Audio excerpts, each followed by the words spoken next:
Seja bem-vindo a mais um Momento de Fé, aqui direto dos estúdios da STV. E nós vamos continuar aí o nosso pequeno bate-papo sobre Espiritismo. Hoje é o nosso segundo encontro, e no primeiro encontro nós começamos a falar sobre a origem do Espiritismo.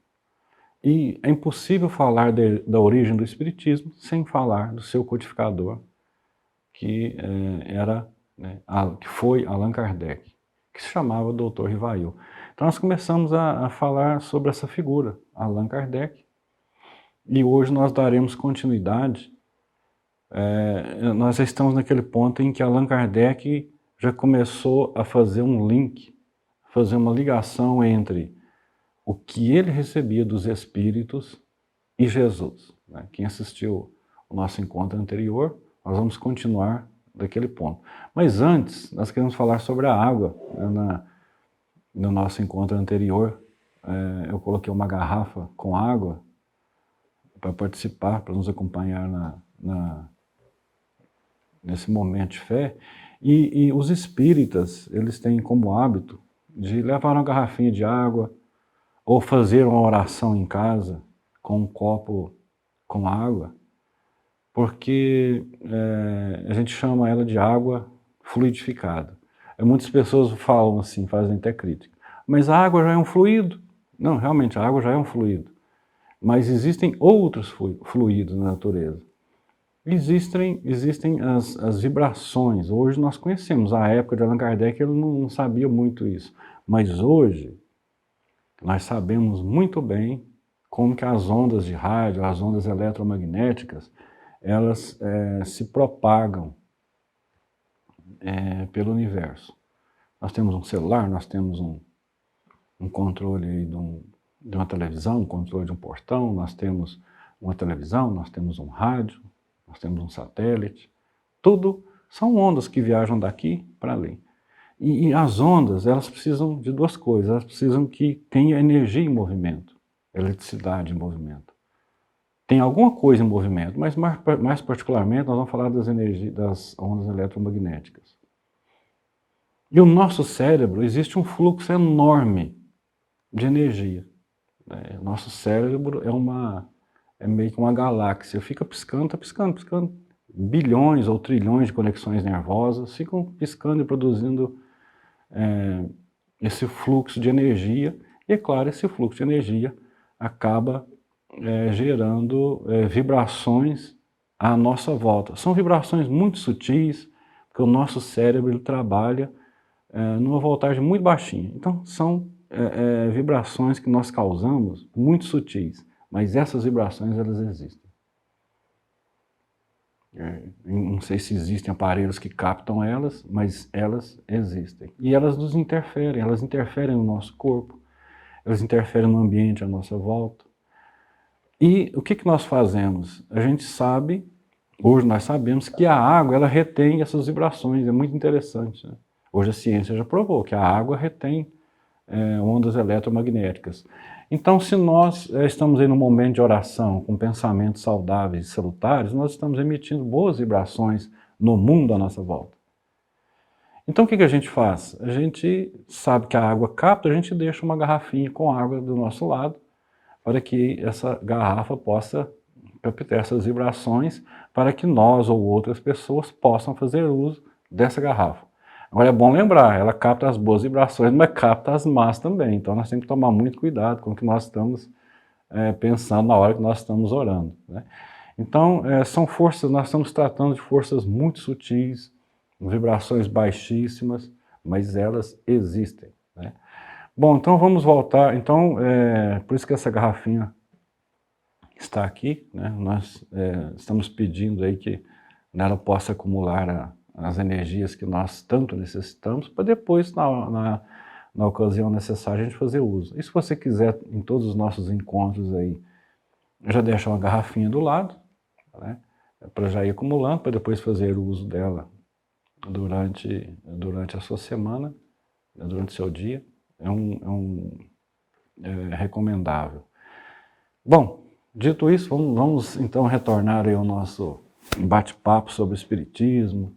Vamos continuar falando sobre Allan Kardec.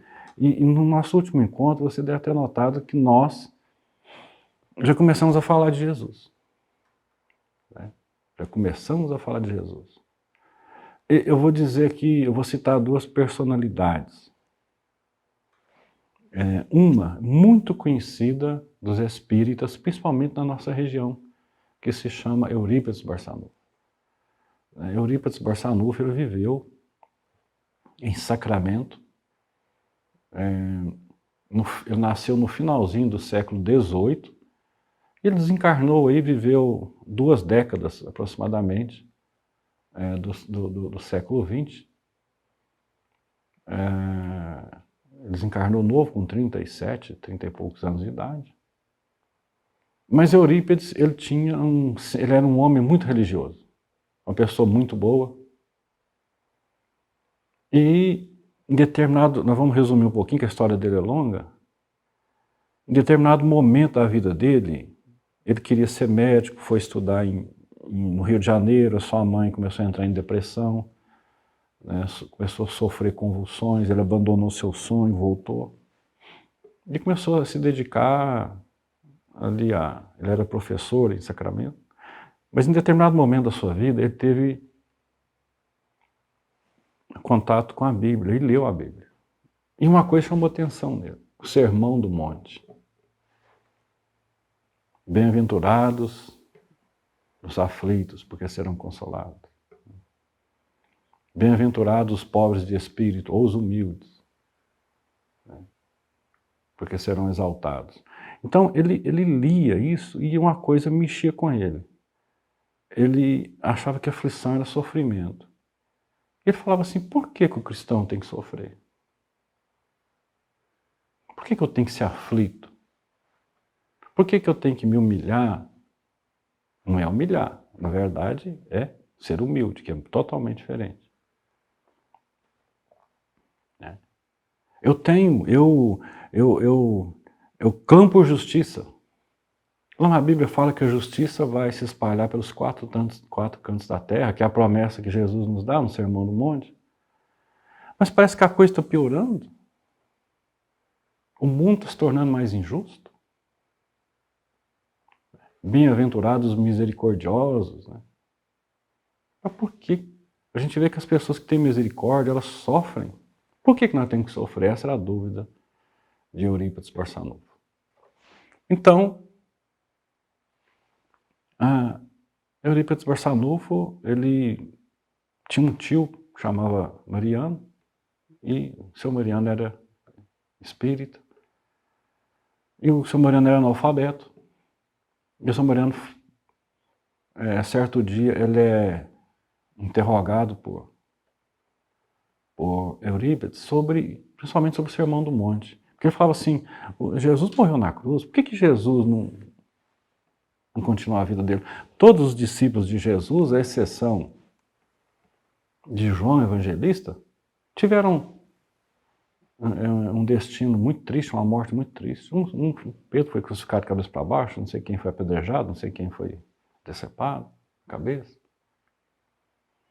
E o São Mariano, ele era analfabeto. Eu não sei porque até hoje o São Mariano estava com um livro de Leon Denis, que é um outro personagem contemporâneo de Allan Kardec, francês também. E o São Mariano não sabia explicar para Eurípides. Aí o São Mariano pega aquele livro e fala, Eurípides, lê esse livro aqui. E Eurípides lê. E aí ele começa a entender. Ele começa a entender, tudo bem. E aí ele se torna espírita. E o outro personagem muito importante, esse não é brasileiro, esse não é cristão, é Mahatma Gandhi.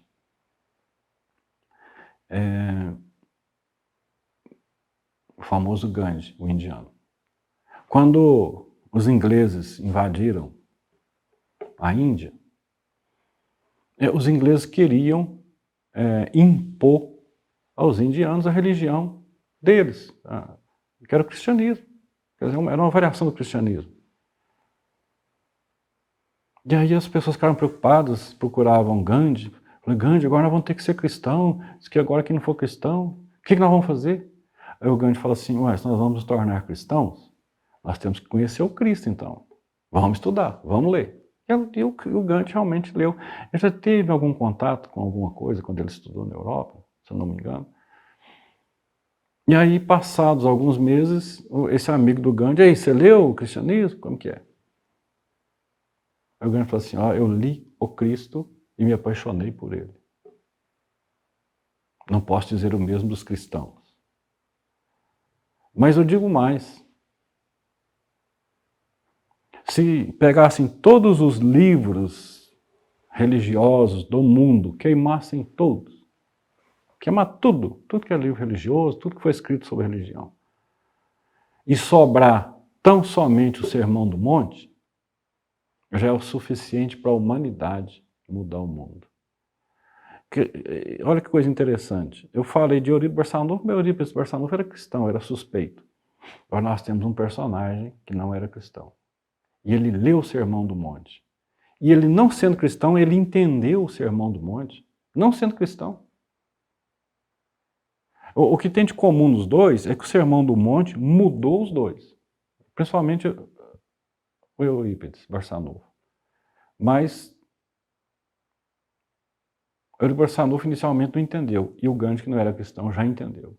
E ele já viu que no Sermão do Monte, das Bem-aventuranças, está tudo que a gente precisa saber sobre religião.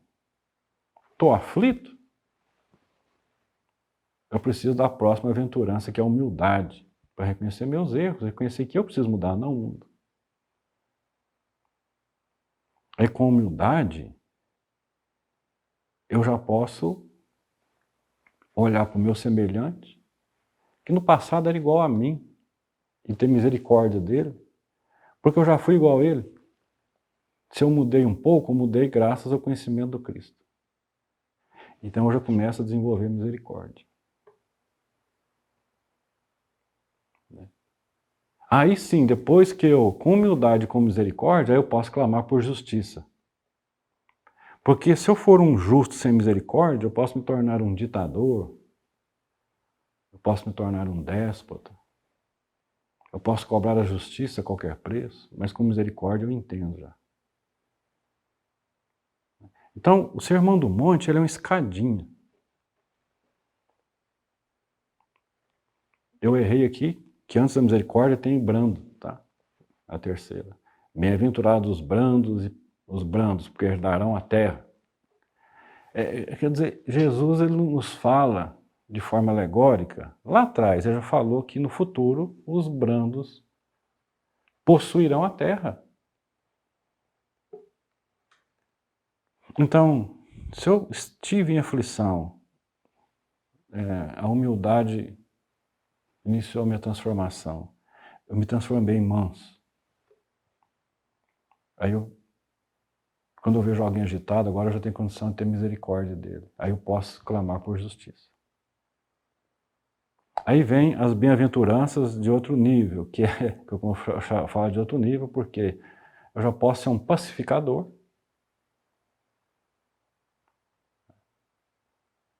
E eu já posso ser puro de coração. E ser chamado de filho de Deus. Foi o que Jesus falou. Eu estou sendo chamado de filho de Deus.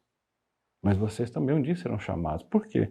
Porque Jesus ele cumpriu essa etapa, se não me engano, 7 bem-aventuranças. Então, Jesus ele falou muitas coisas que eu tenho certeza que lá, há 2000 anos, nós não entendemos. Eu tenho que sofrer. Gente, eu tenho que ser humilde. As pessoas humildes, elas sofrem. Eu tenho que ter misericórdia daquilo que está me ultrajando. Então, Jesus, ele pediu. Agora, no próximo bloco, nós vamos falar sobre esses pedidos que Jesus fez para nós, tá bom? Então vamos tomar uma água, descansar um pouco e já retornamos.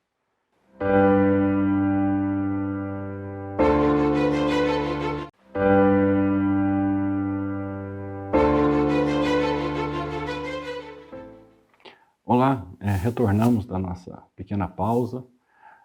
Agora vamos continuar, estamos falando sobre o Sermão do Monte. E o que isso tem a ver com o Espiritismo? É porque nós já comentamos que quando o relacionamento de Allan Kardec com os espíritos foi se aprofundando, ele começou a ver que o espírito aqui na Terra, ele estava plantando o que ele ia colher no mundo espiritual.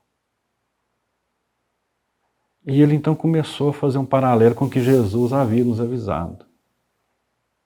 E nós comentamos sobre o Sermão do Monte, porque o Sermão do Monte é um resumo do que Jesus quer que nós façamos aqui na Terra. Falamos sobre Eugênio Sanuf, que o Sermão do Monte mudou a sua vida. Falamos de Gandhi, que não vou falar que o Sermão do Monte mudou o Gandhi, não, mas fez com que o Gandhi fosse mais Gandhi ainda. Fez com que o Gandhi lutasse mais ainda pela paz na Índia. E o interessante é que Gandhi conseguiu pacificamente libertar a Índia. Foi assassinado por um maluco. Apareceu alguém lá que nós chamamos de maluco, assassinou ele. A filha dele tomou o posto dele, foi assassinada também. O neto de Gandhi, o Rajiv Gandhi, queria dar continuidade à obra do seu avô, foi assassinado também.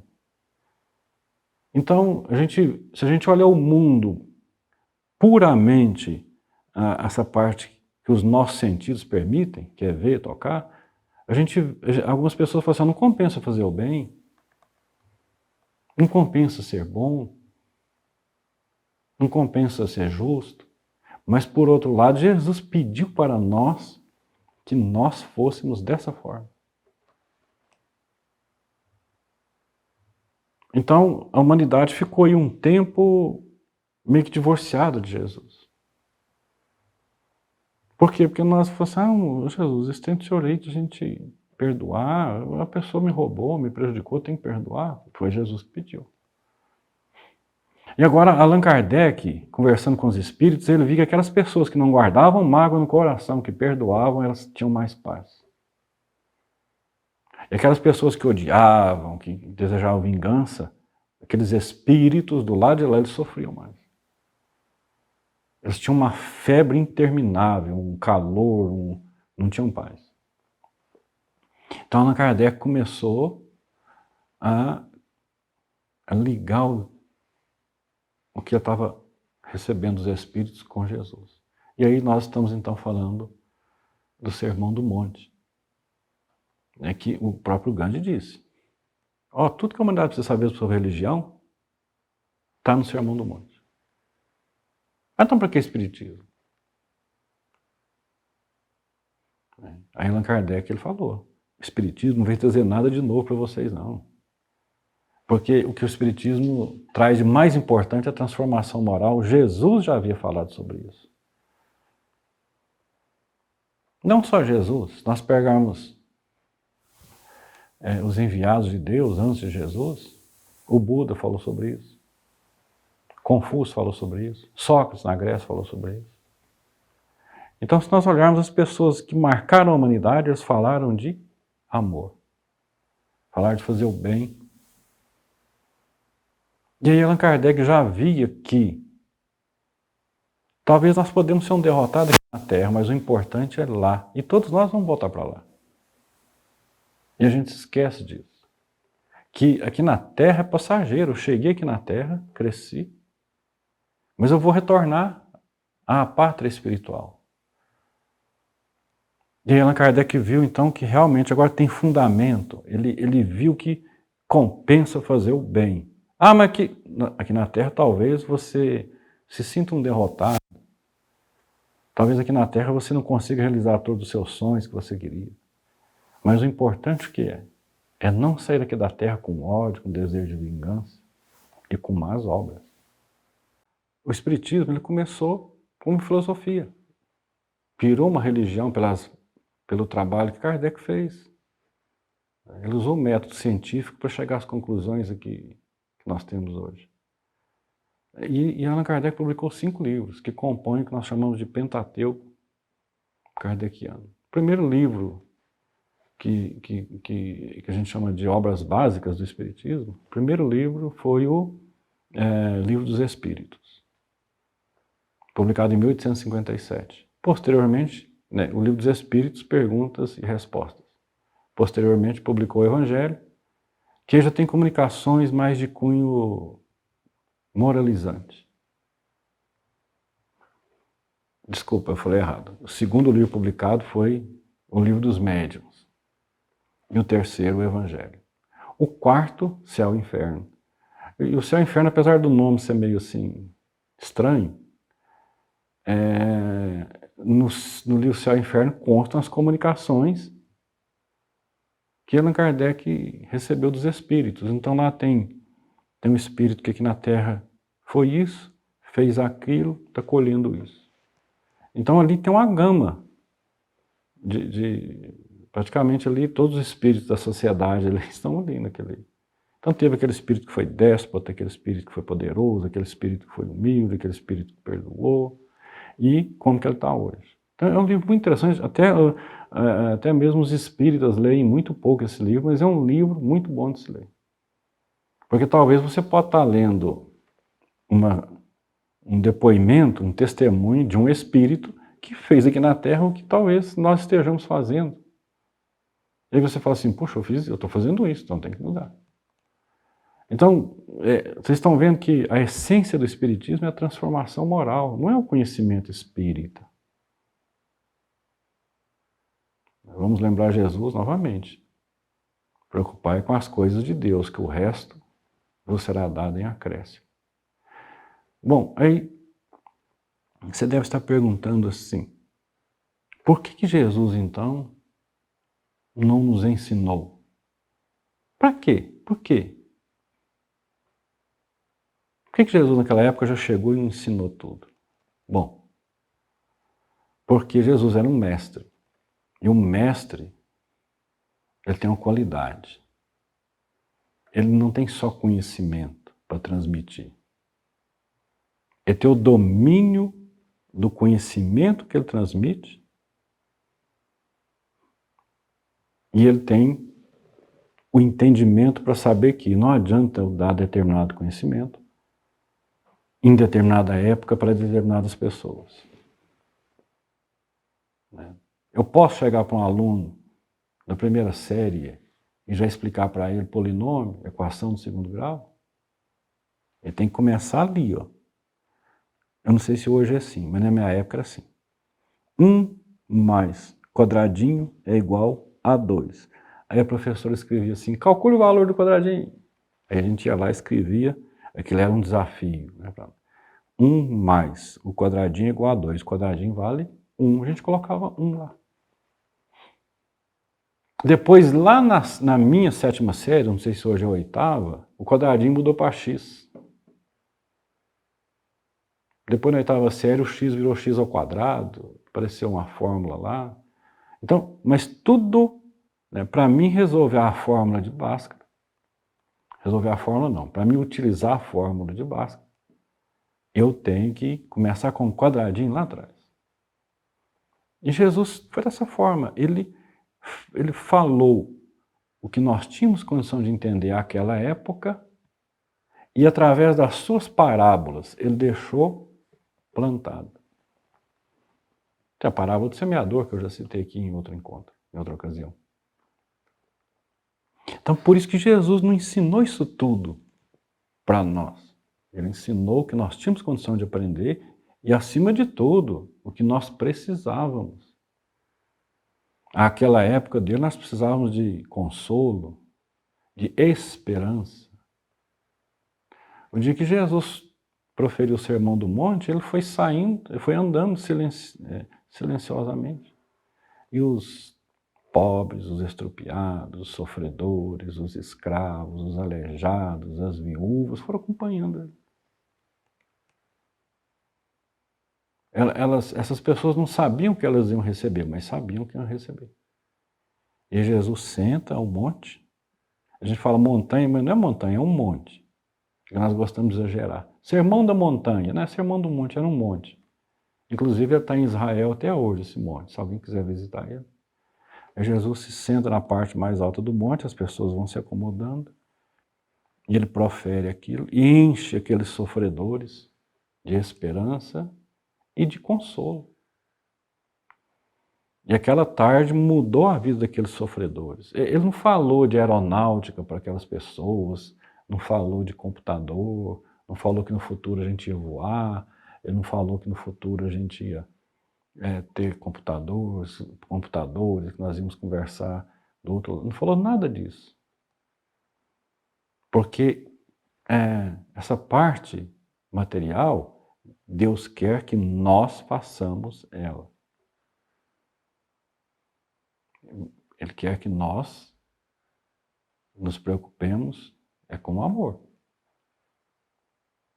E o apóstolo João, certo dia foi indagado se Jesus ficava fazendo parábolas, né? E hoje nós estamos entendendo as parábolas. 2000 anos se passaram. E um dia João foi questionado. Perguntaram para João, o evangelista: Jesus ensinou muitas coisas para vocês, naquelas reuniõezinhas que ele fazia ali? João falou: ensinou. Se eu for escrever tudo que Jesus nos ensinou naqueles encontros na casa de Pedro, não caberiam nos papiros. Na tradução está livre, né? Mas na época não tinha papel. Pergaminho, na verdade, né? Papiro era no Egito. Papiro é o avô do papel. E o pergaminho era escrito no couro das ovelhas. Aí João fala: não tem pergaminho no mundo para me escrever tudo que Jesus falou para nós, não. Então, esses espíritos que trabalham junto com Jesus, eles sabem muito bem que esse trabalho de transformação da humanidade é lento. Nós somos uma plantinha que cresce. A gente não vê ela crescendo, mas a gente vê que ela cresce. Porque eu fico 3 dias sem ir lá, quando eu volto ela está grande. E é assim que Jesus, ele nos enxerga. Vocês são as plantinhas, todas vão crescer. Umas crescerão mais rápidas, outras demorarão mais um pouco. Mas não se preocupem.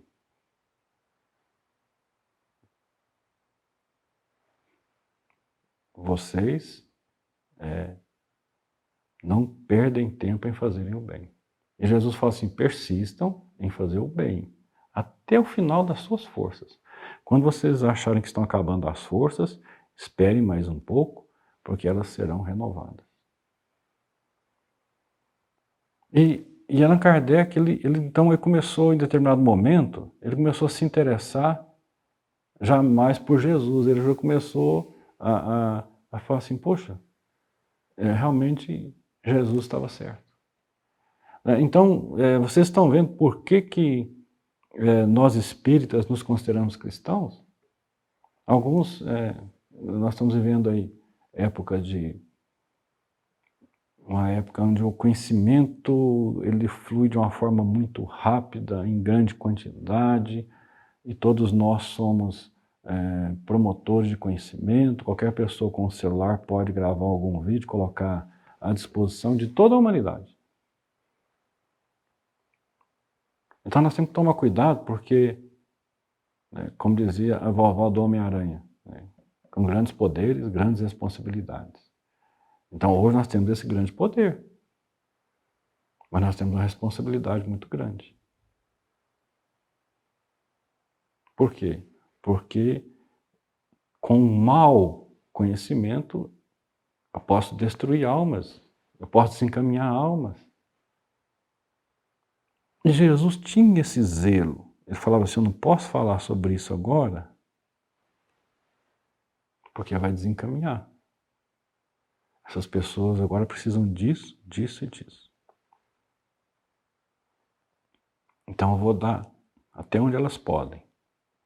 Mas Jesus fala para o seu discípulo, mas um dia eu rogarei a Deus, ao meu Pai que está nos céus, e Ele vos enviará o Espírito da verdade, que vai restabelecer tudo que eu já disse e vai trazer novos conhecimentos. Então vamos fazer uma pequena pausa para passarmos para o nosso terceiro e último bloco desse nosso segundo encontro.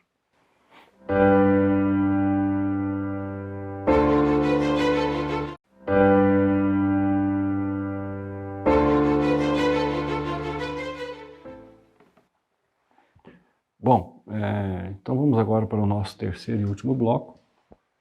E nós estamos falando sobre o conhecimento que Jesus trouxe para nós.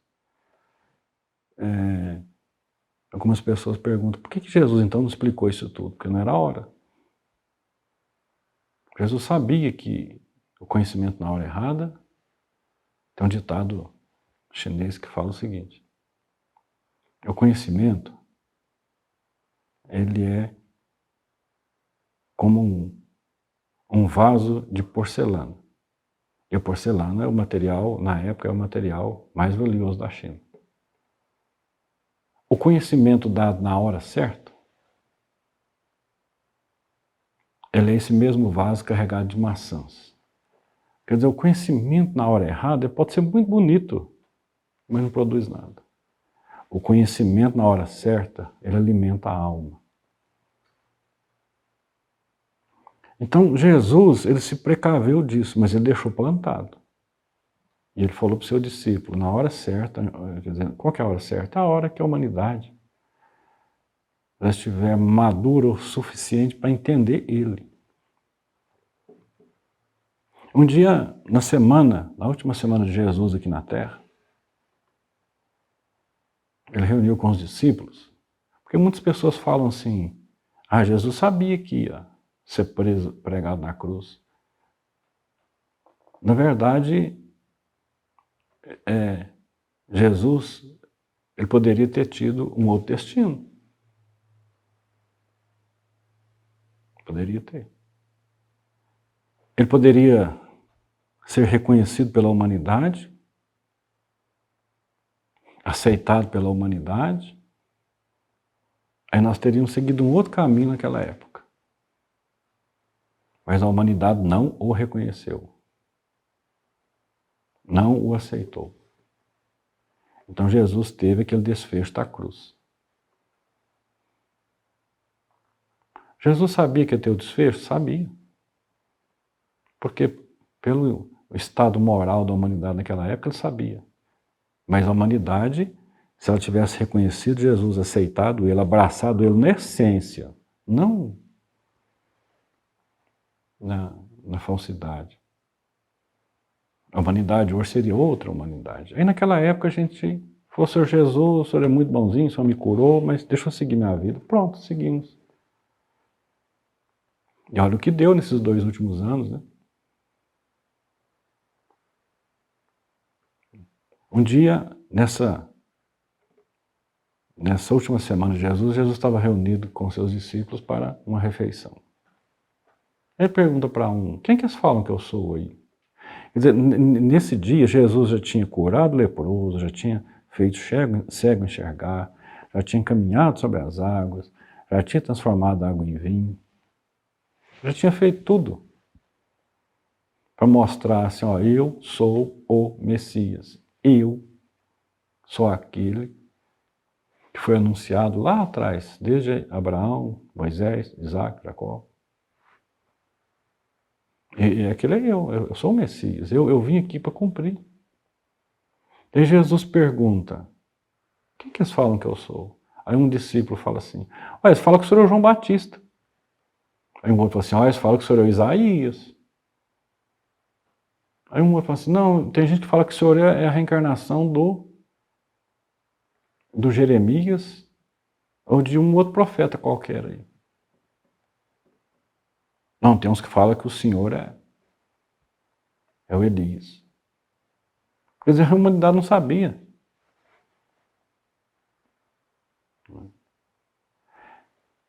E aí Pedro fala assim, não, o Senhor é o Cristo. Quer dizer, o Senhor é o Messias, porque Cristo e Messias é a mesma coisa.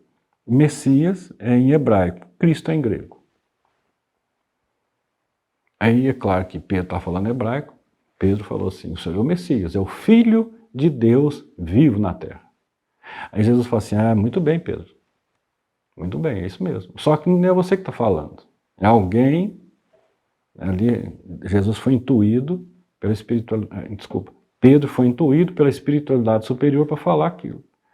Aí Jesus fala, o que Jesus conclui ali? Que a humanidade realmente ali. E ali já começou a se despedir da humanidade, por quê? Porque o desfecho dele seria a cruz. Ele não seria coroado como o rei, o redentor, ele não seria coroado como o salvador. Mas Jesus é o salvador. Por enquanto ele está sendo salvador na nossa boca, não no nosso coração. Porque Jesus ele tem que ser o salvador mesmo em nosso coração, nós temos que sentir ele, não falar.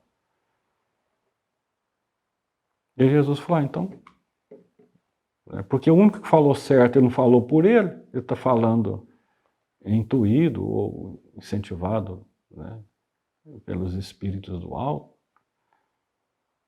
Então Jesus ali, ele faz essa reuniãozinha, tem essa passagem bíblica só para mostrar para nós que a humanidade não entendeu quem que era Jesus. Aliás, não entendemos até hoje. Até hoje está meio bagunçado. Uns falam que Jesus é isso, outros falam que Jesus é aquilo. Tem uns que falam que Jesus não foi nada, tem uns que falam que Jesus não existiu, que é uma mentira. Tem gente esperando o Messias até hoje. Tá vendo? E naquela época. E uma outra passagem que a gente nota que não adiantava Jesus explicar isso tudo para a humanidade, para o pessoal, os gentios, é que ele também na última semana, nessa última semana dele, ele estava já em Jerusalém para comemorar a Páscoa, ele sabia que ele seria preso, condenado pelo Sinédrio. E aí um fariseu chamado Nicodemos procura Jesus. Procura Jesus e encontra Jesus lá com os discípulos. E Nicodemos chega para Jesus e fala o seguinte: eu sei que o Senhor é o mestre, por tudo que o Senhor já fez, pelos prodígios que você produziu, você realmente é o Filho de Deus. Você realmente é o Messias. Mas tem uma coisa que eu não entendo. Como um homem velho como eu retornará ao ventre da minha mãe? Está na Bíblia. E aí Jesus responde para ele mais ou menos assim: Nicodemos, você tem que separar. O que nasce da água é água. O que nasce de Deus é Deus. O que é da terra fica na terra, o que é de Deus volta para Deus. Se eu estou falando isso para você, Nicodemos, quer dizer, o que Jesus falou? Jesus falou que nós vamos ter que retornar para o ventre de uma mãe. Porque Nicodemos perguntou isso para ele. Aí Jesus confirma, se eu falei isso, é porque eu testemunhei isso. Mas Jesus não estava ali jogando palavras, ele estava falando o seguinte: eu falei isso sim, porque eu testemunhei isso, eu sei o que é isso, eu conheço isso, já vi acontecer com você. Aconteceu o quê? De um velho voltar para o ventre de uma mãe? Mas Jesus ele deixa bem claro, ele fala o seguinte: ó, separa, Nicodemos, o que nasce da água é água. Mas o que nasce de Deus volta para Deus. O que nasce da água? O que é nascer da água? Na cultura hebraica, a água simboliza a vida, o corpo físico. O nosso corpo é 90% água. Os antigos, os egípcios e os hebreus, a época de Jesus, eles sabiam que a água é fonte da vida. Então quer dizer que é da água que vem o nosso corpo, vem todos os seres vivos. E para completar, quando uma mulher dá, até hoje, né? Quando uma mulher dá à luz, rompe-se a bolsa, a água sai e o bebê vem em seguida. Quer dizer, você foi gerado dentro da água da sua mãe. Quer dizer, o que a geração da água significa? A encarnação. Você é um espírito, você não é um corpo.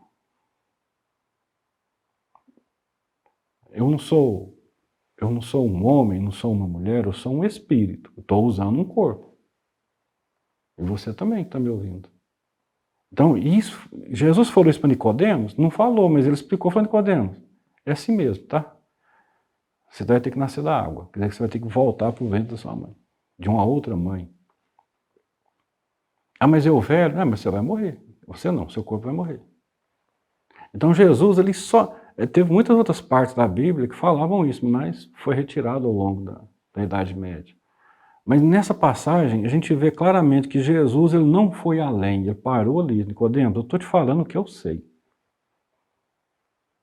O que eu testemunhei. Aí o Nicodemos sai sem entender nada. E aí um apóstolo pergunta para Jesus, que está no livro Boa Nova, psicografado por Chico Xavier. Aí um apóstolo assim, Jesus, eu entendi. Por que você não fala isso para o povo? Vai lá para a praça, o senhor fica falando de parábola, o senhor fica falando parábola do semeador, parábola do festim, chega para o povo, explica isso, o povo precisa aprender isso. Aí Jesus fala para o seu discípulo, meu filho, eu acabei de conversar com um doutor da lei, um homem letrado, estudioso, ele não entendeu? Como que eu vou explicar isso para o povo? Mas calma, que na hora certa eu rogarei ao Pai. Jesus usa o termo até Elias, né? Que o Elias voltará. Quem que é Elias? João Batista. Quer dizer, João Batista é um espírito que foi primo de Jesus, encarnou como João Batista.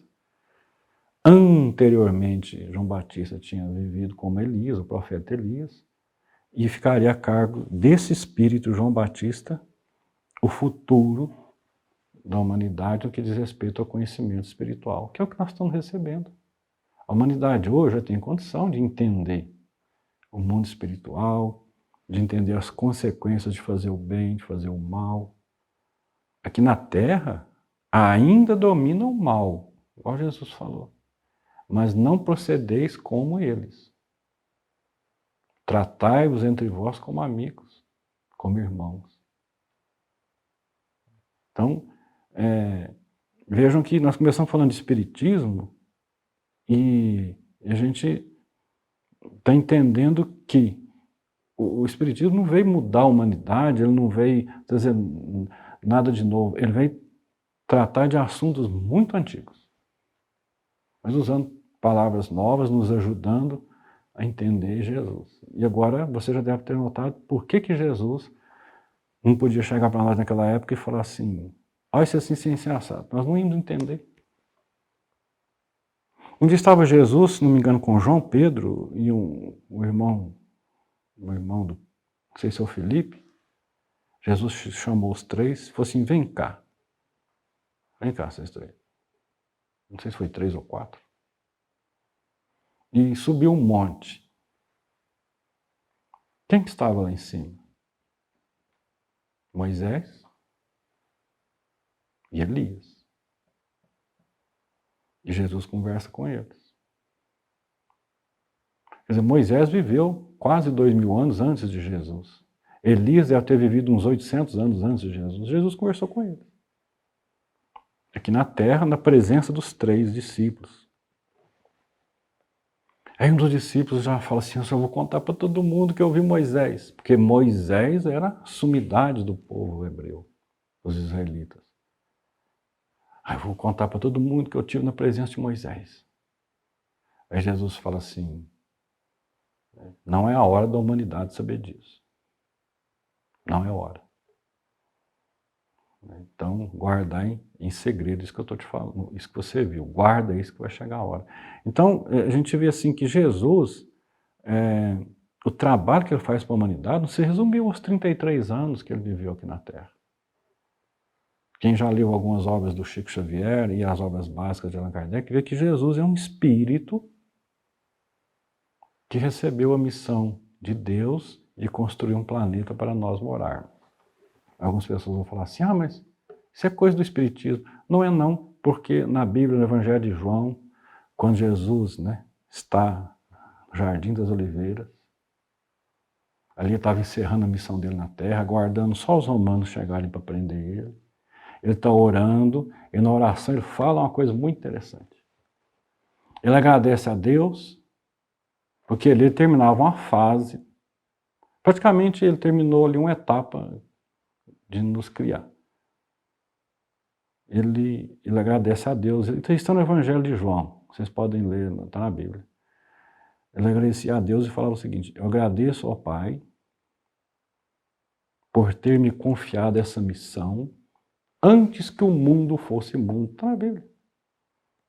Quer dizer, peraí, antes que esse mundo existisse, Deus deu uma missão para Jesus? Que missão? A missão de criar um novo mundo, uma nova morada, para que nessa morada pudessem habitar irmãos dele em processo de evolução. No caso, nós todos. Então, vocês vejam essa visão de Jesus. Jesus é muito maior do que a gente imagina. Porque ele recebeu essa missão de Deus. Constrói uma nova morada. Jesus, a família está crescendo, está precisando de mais moradas. Aí Jesus vai lá, começa a construir o mundo. Devagarzinho, já começa a receber vida, a vida começa a evoluir, chega nos címios, começam a reencarnar espíritos humanos, aí nós vamos evoluindo.